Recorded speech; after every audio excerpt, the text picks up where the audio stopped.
Olá, como vai você? Seja muito bem-vindo ou bem-vinda a esse programa Doutora Beth Esclarece e eu sou extremamente grata à sua presença hoje aqui. A nossa pergunta de hoje é da Fernanda e ela diz: Doutora, eu já fui orientada a buscar terapia porque estou sofrendo, mas eu sou uma pessoa bem equilibrada. Eu sofro por causa do meu marido, que é muito complicado e genioso. Então, não entendo. Ele é que é problemático e eu é que tenho que mudar?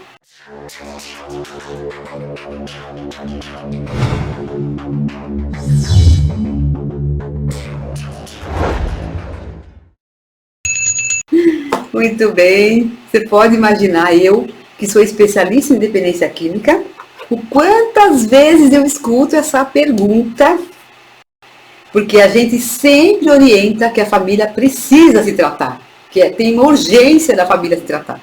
E as pessoas perguntam exatamente a mesma coisa. Então ele que é o problemático, ele que usa drogas, ele que está se destruindo e eu que tenho que me cuidar? Que coisa doida é essa? Bom, então vamos tratar um pouco desse tema. Mas antes de continuar, deixa eu lhe perguntar. Você já se inscreveu nesse canal? Se não, lembre, esse canal ele é especializado em relacionamentos afetivos de todas as naturezas, inclusive comigo mesma. E a gente trata mais especificamente de dependência emocional e codependência. Muito bem, então a Fernanda diz que ela é bem equilibrada. E essa escolha? E esse marido genioso? Sem querer? Por acaso? Caiu do céu? Caiu do céu. Acho que não, né? Então tem isso, né? Eu entendo que a pessoa pode se sentir até bem equilibrada em relação ao outro, mas ela escolheu essa pessoa e está com essa pessoa. Isso tem alguma coisa a ver com ela.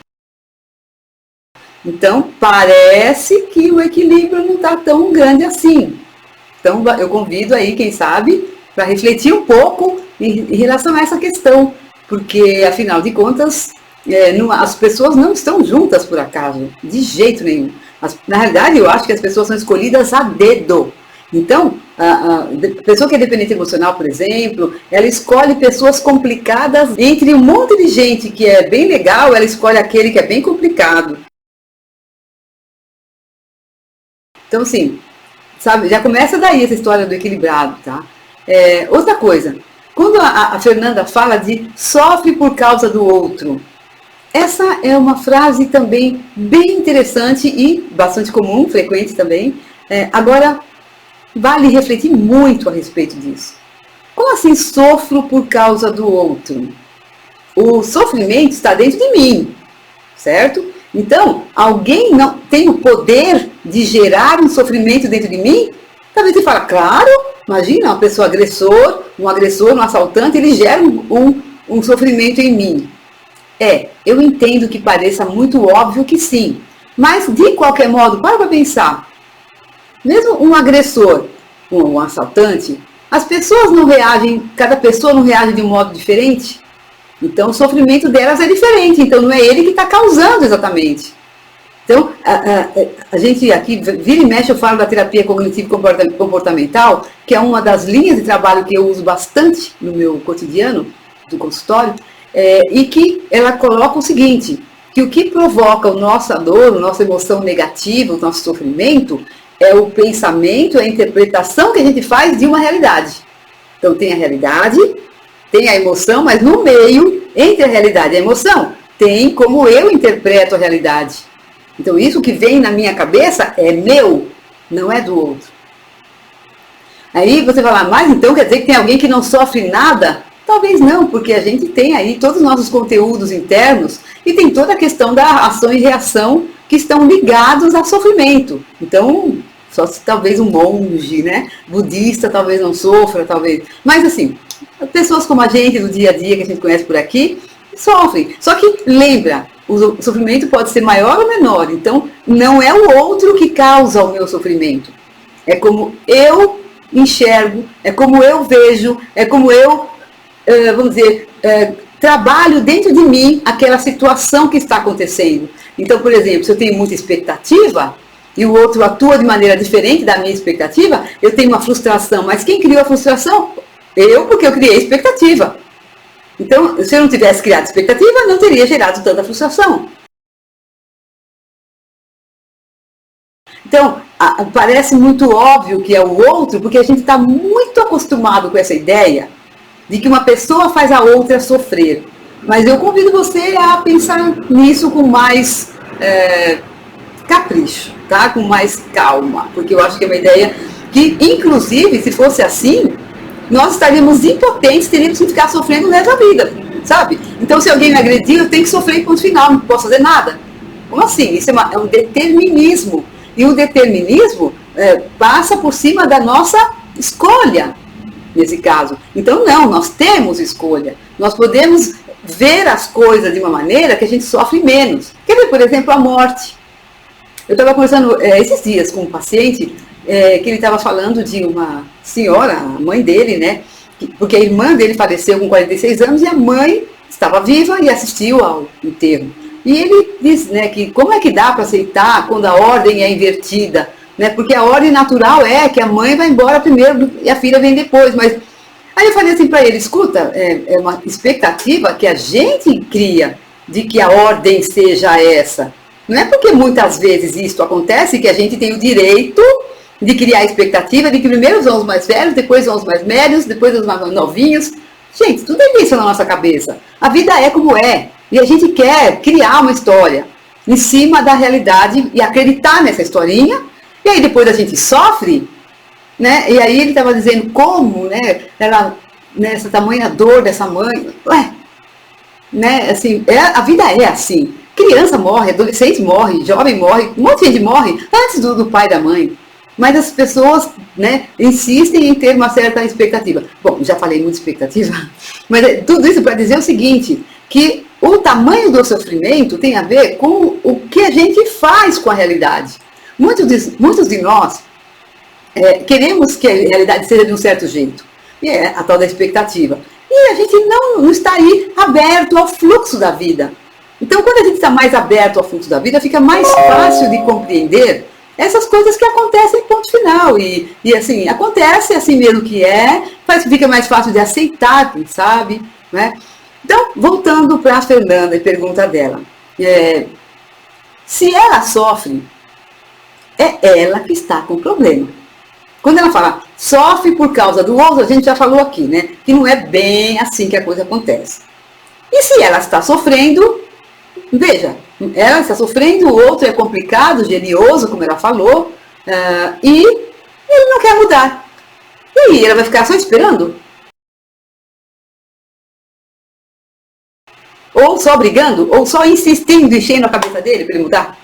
Dizendo que ele tem que fazer terapia, dizendo que ele tem que ouvir o vídeo da doutora Beth. Né? Não, né? Então, acho que não adianta ir por aí. Então, a pessoa que está sofrendo tem uma responsabilidade em relação ao seu sofrimento.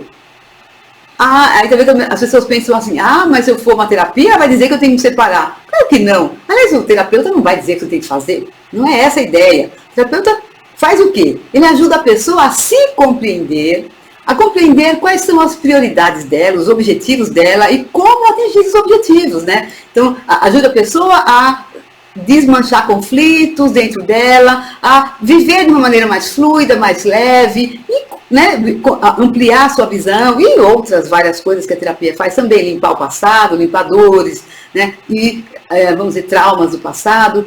Mas então, se ela vai numa terapia, por exemplo, ela vai começar a compreender por que ela escolheu e continua escolhendo esse marido. Então, não é só que ela escolheu lá quando casou 10 anos atrás. Sei lá, estou inventando aqui já. Você nem 10 anos, claro. Mas assim, não é isso. Ela continua, cada dia que ela acorda e continua dentro da mesma casa e não vai embora, ela continua escolhendo o mesmo marido. Então, ela vai compreender por que escolhe esse marido, vai compreender como é que ela, de alguma maneira, se relaciona dentro dessa coisa complicada do marido, como ela contribui, querendo ou não, inconsciente ou não, como ela contribui para a situação. Então, a terapia pode ajudá-la muito a minimizar, diminuir o sofrimento dela e até, quem sabe, tomar decisões, se é que precisa tomar alguma decisão, mas pelo menos decisões de mudar o comportamento ou a atitude dela frente ao marido. Pode ser que algumas coisas que ela faça sejam coniventes ou reforcem o comportamento negativo dele. Então ela pode aprender a ter um comportamento mais assertivo, um comportamento mais positivo e que não contribua para o comportamento negativo dele. Então, não estou dizendo que isso realmente aconteça, estou aqui fazendo uma reflexão com vocês a respeito da pergunta dela e tudo o que poderia ser, eventualmente, que está por trás disso. Então, pensando dessa maneira, ela pode aprender na terapia como lidar com a situação, como lidar com esse marido. Além disso, ela pode aprender, numa situação em que ele é genioso ou muito complicado, como se proteger. Né? É muito importante, muitas pessoas não percebem que numa situação de conflito importante, elas precisam se proteger. Muita gente não percebe isso, que elas precisam fazer algo que as deixe mais seguras, que elas não fiquem se expondo demais a abuso. Né? Ao contrário, abuso não pode ser tolerado, o abuso precisa ser eliminado, precisa ser descontinuado, a pessoa precisa de alguma maneira deixar muito claro que não compactua com o abuso.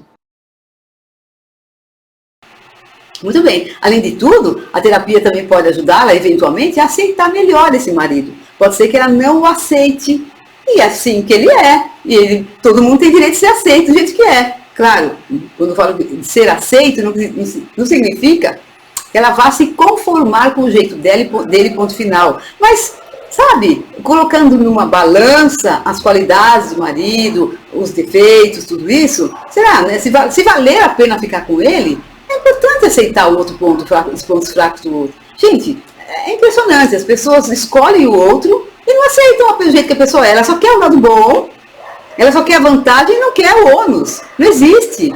O bônus tem o ônus, sempre. E as pessoas insistem assim, eu quero bônus e quero consertar o ônus do outro. Aí não dá, não funciona e dá aquela guerra que vocês já sabem aí nos casamentos, nas relações afetivas. Então, muito complicado, né? Bom, então com isso, a terapia também pode ajudar ela a ter mais competência emocional. Né? Se ela aprende a aceitar, aprende a lidar com ele, ela começa a desenvolver mais competência emocional para viver essa relação. E uma última coisa que me ocorre agora é que a terapia também pode ajudá-la a ter um desligamento emocional. E o que é isso? Bem, desligamento emocional é uma possibilidade da pessoa não colocar tanta atenção naquilo que ela não gosta, se desligar daquilo que ela não gosta e colocar muito mais foco no que ela gosta e tocar a sua vida, cuidar da sua vida, não ficar vigiando o marido, olhando para ele, ver tudo que ele faz. A pessoa está presa no outro, não, vai soltando, deixa o outro. Né? É aquela história que vocês conhecem essa frase, que é muito de grupo de mútua ajuda, acredito que vocês conheçam, que é viva e deixe viver. Então, assim, desligamento emocional deixa o cara, deixa ele ser como ele é, deixa ele. Agora, não vai se expor, não vai ficar lá sofrendo abuso, isso não, mas deixa a pessoa ser como é. Espero que tenha feito sentido para você essa resposta e se não fez, diga lá, coloca lá nos seus comentários qual é a sua opinião. E se você gostou desse vídeo, dê um like, faça sua inscrição no canal, porque a gente fala muito aqui de relacionamentos complicados e como lidar com situações complicadas e delicadas aí nas relações. E se você conhece alguém que tem problemas desse tipo, vive aí alguns dramas de relacionamentos afetivos, compartilhe o vídeo com essa pessoa também, porque você estará fazendo um bem a ela. Ok? Além de fazer um bem para mim, por que não? Não é? Então, tudo de bom para você, beijos no coração, tchau, tchau!